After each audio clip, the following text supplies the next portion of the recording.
Alright, what's up guys? Welcome back to the channel. This is your boy Finn, back with another Diablo Immortal build video. So for this video, we are going to be talking about another PvE or dungeon build, or an Heliquary boss build that we can use. It has the damage, it has mobility, and it has survivability as well. So pretty interesting build actually.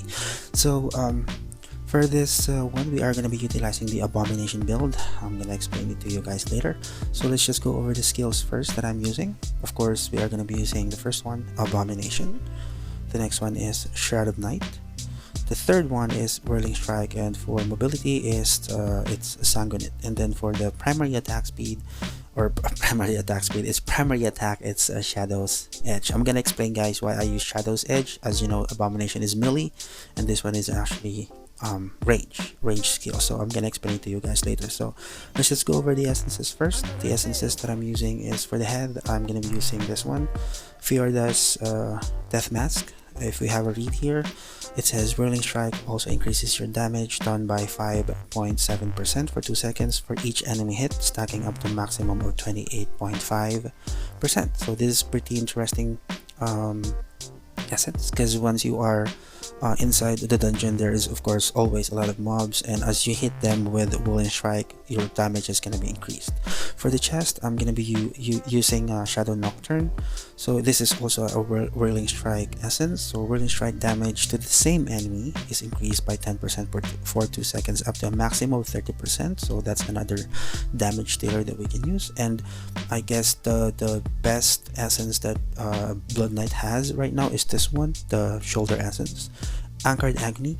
Abomination no longer consumes anger, and instead continually consumes your life in order to damage and slow nearby enemies, but of course you will also heal yourself for the damage that you deal. So that's the Abomination. And then another Abomination essence is Bloody Concession. There is 2 variations of this. I'm gonna show it to you guys later, but for this one I'm gonna be using Bloody Concession. While Abomination is active, your primary attacks cause enemies to bleed, dealing 14,436 damage per second for 3 seconds, and the damage increased by 90%. Pretty nice. And then for the first main hand, I will be using Maul and Response. This is a Whirling Strike essence as well. So this is gonna synergize actually with the Abomination, because when you activate this, it says Whirling Strike now causes you to counter attack, damaging all nearby enemies when you take damage. Additionally, you heal yourself for a portion of damage done. So once we activate the Anchored Agony or the Abomination, it's gonna consume our life. So that means we are getting damaged by ourselves, and the Maul and Response can activate every time it consumes our life. So it's gonna whirl every time, and then it's gonna hit the enemy as well every time we take damage. And not just that, if the mobs are hitting us, it's gonna activate as well. So that's pretty interesting. For the offhand, I'm gonna be using Grimhound. Pretty nice essence as well for Abomination. While Abomination is active, the longer you remain near an enemy, the more damage you deal to them, up to a maximum of 38%. Another damage dealer for Abomination. For the second offhand, I'll be using Fiendish Memento, another Abomination skill. Activating Abomination will increase our damage, so that's another damage dealer. And at the end of Abomination, we will be having our movements increased for 57%. And the last one is Shade Oblique. So this is why I used the Shadow's Edge. So Shadow's Edge increase your critical hit chance by 7.6% for 2 seconds when it hits an enemy. So let me just show you guys what I mean. So as you can see, while we are on Abomination, our primary attack is going to be changed for this one, so it's pretty much melee, right? But the reason why I did not use any essence for the Shroud of Night is because once you activate this and you transform, as you can see, those shadow apparitions are attacking the Shadow's Edge. And if you have a look here, as you can see, Shadow's Edge increased critical hit chance by 22.8%. So as you are in Abomination, you are still utilizing the Shadow's Edge because of your shadow apparitions, which can increase our critical hit chance, as you can see there. So that's why I used it. Now, as I mentioned, I did not use the Moonwraith, because when you use this Moonwraith, your shadow apparition is gonna use, even if you are using the Shadow's Edge, your shadow apparitions is gonna use Ravage. As you can see, they are using Ravage, so it's not going to utilize the critical hit chance that the Shadow's Edge is going to be using. So there is actually a variation that I mentioned a while ago. You can pretty much change this with the Moon Call. It's still going to be activated. Your Abomination will have an increased attack speed because of the Shadow's Edge once you activate the Shroud of Night, but I prefer the Fiendish Memento actually, which is gonna increase our damage. And then for this one, the second variation that we can use is Reliable Peril, which is gonna give our Abomination an unholy aura around us. That's circle right there. As you can see, if I move here, I can damage them. So this is this Reliable Peril, the unholy aura, is good actually when it comes to AoE, but I think I prefer the Bloody Concession, since I love this is gonna be for single target. Actually, this is really nice. So we are gonna be using the let's go back to our essence for the Whirling Strike. What is it? Shadow Nocturne. Okay, so for these set items, I'm actually using 4 Vitus Urge for beneficial and attack speed, and 4 Grace of the Flagellant for damage as well. And for the Paragon, you can pretty much use anything, but this is the best that is actually working for me. The Slinger Paragon tree, Uncanny. Well, you have, well, let's start here. Unseen Dynamism. You gain a stack of Unseen Dynamism as you hit enemies with primary attack or skill, as you can see. And then Unseen Dynamism increases your damage for every stack. And then for this one, Unseen Dynamism no longer loses stack, so you pretty much have damage all throughout. And then it's gonna have 15 instead of 10. That's additional damage.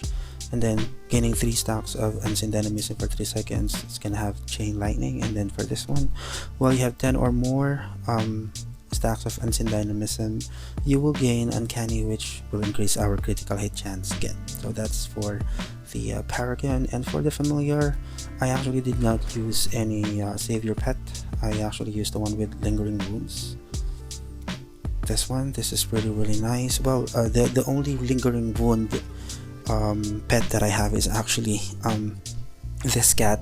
So it's a shield, it's not gonna attack, but while we activate the Abomination, we are gonna attack ourselves. So that's pretty much gonna activate the Lingering Wounds once the shield exploded.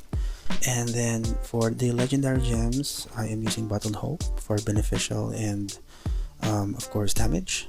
Loomcast, because we are pretty much using a lot of primary attack as well. And then Colossus Engine, of course, BSJ, perfect. And then Rolling Consequence for critical hit chance. And then another critical hit is Blood Flow, which is really nice. And then it's gonna make them bleed as well. Then of course we're gonna be using Void Spark, added damage and attack speed, and of course another attack speed and damage as well, which is Wolf Heart. So if we have a look here, let's go and do a 1 minute damage test. It's not gonna be that good compared to Demon Hunters and Tempest, but I think it will do. It's really nice. And take a note that our Whirling Strike requires us to have a lot of mobs around us for us to damage more. So knowing that this is only one here on the dummy, so I guess we can just add up once we are in the dungeon. So let me just show you guys what I do. I activate Whirling Strike first, and then Shadows or Shroud of Night first before I transform. So we can pretty much do just attack while we are in Abomination. So let's start for 1 minute. As you can see, we are now attacking, and we are pretty much at the 8 million damage per second there. But let's see what we can do for at least 1 minute. And as you can see, guys, the Shroud of Night is still active. Even the Abomination ends, which is actually perfect, but we need to activate the Whirling Strike again. And then the second round, we can activate the Shroud of Night again within the 20-second mark, which is all of our gems is going to be activated again, which is going to give us a boost. So this is really nice, as you can see, guys. Just keep on attacking, and as I mentioned, take a note, this is only one mob that we are hitting with Whirling Strike, so the damage is not that high, of course, because it's only one mob. But once we are inside the dungeon, that is when I think the magic will happen, because we are pretty much damaging everyone there, and it's gonna increase our damage as well. So I guess this is really nice. It's not that high compared to damage dealers, but survivability in this build, the damage is 220 million for 1 minute. Not that bad, right? So it's pretty nice. So that is actually all for now that I can show you guys. Let me just show you guys a challenge dungeon, if we can do one. Let me see if we can do well, hopefully. So I'll see you guys inside the dungeon.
Alright, so well, as you can see guys, we're pretty much dealt a lot of damage there, almost 1 billion of damage actually in Cavern of Echo. So that's pretty much what the build is, Abomination build. So let me know guys if you are already utilizing this build, because this is a really nice build actually.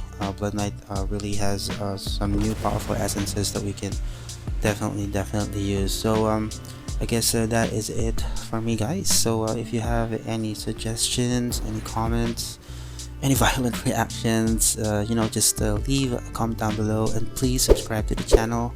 It really helps the channel a lot, and I'll see you guys in the sanctuary. Happy gaming guys.